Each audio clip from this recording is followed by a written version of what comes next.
today what we're going to be looking at is finding angles in right-angled triangles. So if we have a look at my right-angled triangle here, what I have is I'm trying to find angle theta, which is down here, and I have opposite over hypotenuse, so I know have sine. So sine theta equals 3 over 5, which is opposite over hypotenuse.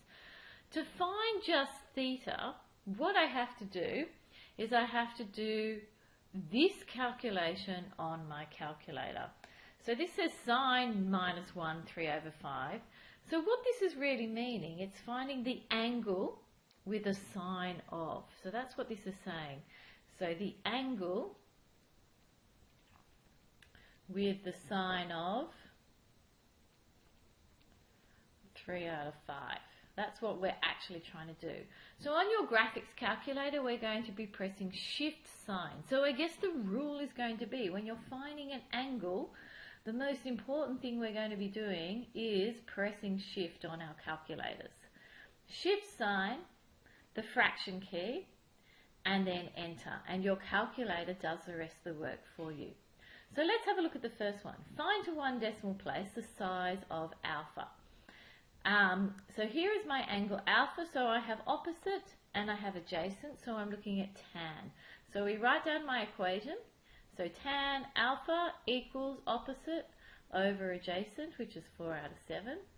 So to find alpha, what I'm doing is I'm doing tan to the negative 1, or the inverse tan, power of 4 over 7. So what we're doing on our calculators, we're now going shift tan. So that's what we're really doing on my calculators. Shift tan, and then your 4 out of 7 as a fraction, and then your enter button. So what you end up with is alpha on your calculator is 29.7488, etc. degrees. So that's got to be 29.7 degrees to 3 significant figures. So let's have a look at the next one then. We're not going to be spending a lot of time on this. Find the size of angle Y. So angle Y is where this corner is. So this here in here is angle Y. And we now need to look at what do I have. I have an adjacent side and I have an hypotenuse. So that means I have cos. So I'm going to say that cos Y, because Y is what I'm trying to find, equals 2.67 over 5.92, or sorry, 5.2, I should say. And so Y is equal to cos minus 1, 2.67 over 5.2. And what you're doing on your calculators is you're going shift, cos, and then the fraction button, enter.